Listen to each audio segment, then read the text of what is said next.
Hello students, आपका जो part 5 है उसका हमने सेकंड पैराग्राफ की वीडियो आपके सामने हम डालने जा रहे हैं। और डालने से पहले इसका अर्थ निकाल लेते हैं। अर्थ जो है हमारा पहली वीडियो में जो था आपको कुछ समझ में उम्मीद है कि समझ आ गया होगा, लेकिन इसमें हमने बिल्कुल क्लियर कर दिया है। और जो आप ये जो गोले बने हुए हैं और इनमें जो आप शब्द देख रहे हैं ये उन शब्दों के अर्थ हैं। जो आपके सामने एरो का निशान लग रहा है तीर वाला, उसके अर्थ हैं। तो दूसरा जो आपका पैराग्राफ है उसकी पहली लाइन है कि लेकिन पूरी तरह तुम्हारे संकोच, लज्जा, परेशानी या गुस्से पर क्या है आश्रित। तो देख रहे हैं लाइनों का अर्थ। लेकिन पूरी तरह संकोच यानी झिझक, संकोच कहते हैं ना, संकोच हो रहा है, झिझक सी हो रही है, उसको बोलते हैं झिझक। और लज्जा यानी शर्म।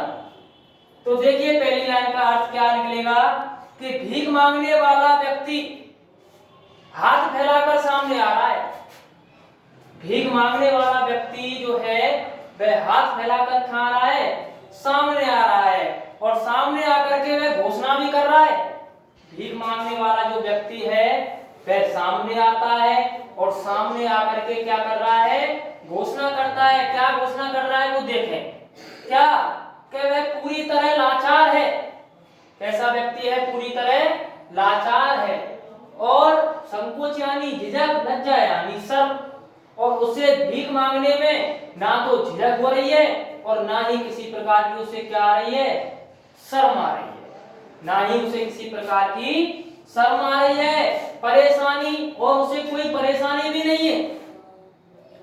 भीख मांगने वाला व्यक्ति हाथ फैलाकर जब सामने आता है तो वह घोषणा करता है। घोषणा एक बार और देखें पहली लाइन का।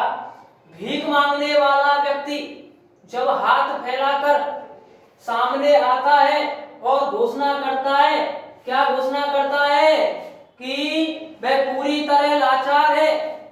वह पूरी तरह लाचार है और उसे भीख मांगने में कोई झिझक या शर्म नहीं आ रही है और उसे किसी भी प्रकार की परेशानी भी नहीं है। या गुस्से पर आश्रित, आश्रित कहते हैं निर्भर रहना। आश्रित यानी निर्भर रहना। या गुस्से पर, चाहे आप मुझ पर गुस्सा करो। कौन कह रहा है ये? भीख मांगने वाला व्यक्ति कि चाहे आप मुझ पर गुस्सा कर लें, लेकिन आश्रित यानी निर्भर। लेकिन मैं तो किसके ऊपर निर्भर हूं? तुम्हारे ऊपर निर्भर हूं। चाहे भले ही आप मुझ पर गुस्सा कर लें, पर मैं तो तुम्हारे ऊपर ही क्या हूं? निर्भर हूं। तो दोनों लाइनों का एक बार और अर्थ देख लें। यानी भीख मांगने वाला व्यक्ति जब हाथ फैलाकर सामने आता है और घोषणा करता है कि भीख मांगने में उसे ना तो किसी भी प्रकार की झिझक है, ना ही उसे शर्म आ रही है और किसी भी प्रकार की उसे परेशानी नहीं है। चाहे भले आप मुझ पर गुस्सा कर ले, लेकिन मैं तो आपके ऊपर ही क्या हूं? निर्भर हूं। दो लाइनें क्लियर। तीसरी देखें। तुम्हारे सामने बिल्कुल नंगा, निर्लज्ज और निराकांक्षी। तो पहले हम वही अर्थ निकाल लें, हालांकि मैंने लिख दिया है और समझ रहे हैं एक बार वीडियो के हिसाब से जो चल रही है, इस तरीके से हमारा लेसन चल रहा है कि नंगा यानी होता है बेपर्दा। बेपर्दा, बेपर्दा का मतलब ये है कि मैं जो कुछ भी कर रहा हूं ना, वो पर्दे के पीछे नहीं कर रहा हूं। भीख अगर मैं मांग रहा हूं तो पीछे नहीं मांग रहा हूं, शर्म नहीं आ रही है मुझे, मैं सबके सामने मांग रहा हूं, बेपर्दे में मांग रहा हूं। निर्लज्ज यानी वही, लज्जा यानी शर्म हो गई, आगे ना लग गया है नी, तो क्या हो जाएगा? शर्म नहीं आ रही है। लज्जा यानी शर्म, नी यानी ना, शर्म नहीं आना। और निराकांक्षी, आकांक्षा किसे कहते हैं? आकांक्षा, आकांक्षा उसको कहते हैं, इच्छाओं को आकांक्षा कहते हैं। लेकिन वही नी लग गया है तो कैसा हो जाएगा? इच्छा रहित हो जाएगा। तो देखिए नंगा यानी बेपर्दा, यानी जो मैं भीख मांगने का कार्य कर रहा हूं ना, वो सबके सामने मांग रहा हूं। कोई पर्दे में नहीं मांग रहा, कोई पीठ पीछे नहीं मांग रहा, सबके सामने मांग रहा हूं। शर्म नहीं आना, शर्म भी नहीं आ रही है। और निराकांक्षी यानी क्या? मेरी जो इच्छाएं हैं वो कुछ भी नहीं है, मैं इच्छा रहित व्यक्ति हूँ। तो तीसरी लाइन का अर्थ देख लें कि वह एकदम बेपर्दा है।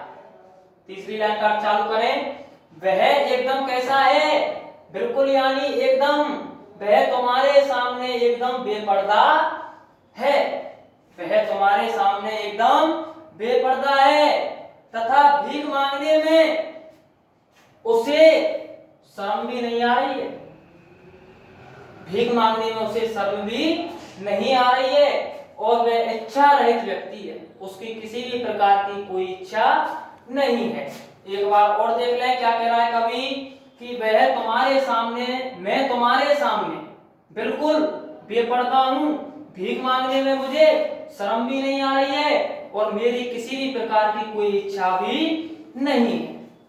मैंने अपने को हटा लिया है हर मोड़ से। वह आगे कहता है, कौन, भीख मांगने वाला व्यक्ति क्या कह रहा है, हर होड़ से, यानी होड़ यानी किससे, होड़ यानी होता है संघर्ष करना।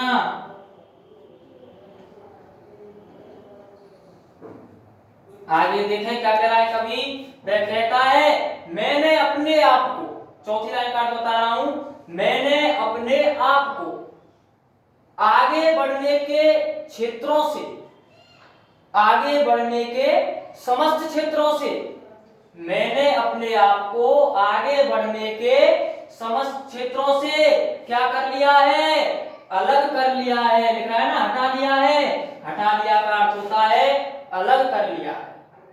मैंने अपने आप को आगे बढ़ने के समस्त क्षेत्रों से या कार्यों से अपने आप को अलग कर लिया है। पांचवी लाइन देखें, मैं तुम्हारा विरोधी, प्रतिद्वंदी या हिस्सेदार नहीं, मुझे कुछ देकर या ना देकर भी तुम। देखें, प्रतिद्वंदी यानी होता है विपक्षी, और विरोधी कहते हैं जो सामने विरोध में खड़ा हुआ वो हमारे, और प्रतिद्वंदी यानी विपक्षी। आगे दोनों लाइनों का देखें, कब आगे जो भीख मांगने वाला है वो क्या कह रहा है, मैं कहीं भी किसी भी प्रकार से तुम्हारे विरोध में या विपक्ष में नहीं खड़ा, मैं कहीं भी किसी भी प्रकार से तुम्हारे विरोध में या किसमें, विपक्ष में नहीं खड़ा हूं। आप मुझे, लिख रहा है ना, मुझे कुछ देकर, आप मुझे भीख में कुछ दें या ना दें, लिख रहा है ना, देकर या ना देकर, आप मुझे भीख में कुछ दें या ना दें भी तुम, लेकिन क्या, मैं तो तुम्हारे ऊपर ही पूरी तरह क्या हूं, आश्रित हूं।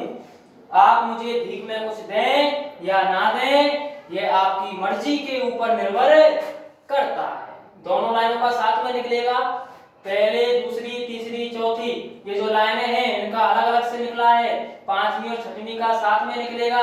कैसे निकलेगा, फिर से एक बार हिंदी में देख लें, और हिंदी में देखने पर हम पाएंगे। तो देखें कि मैं कहीं भी तुम्हारे विपक्ष में या विरोध में नहीं खड़ा हूं, आप मुझे भीख में कुछ दें या ना दें, ये आपकी मर्जी के ऊपर निर्भर करता है।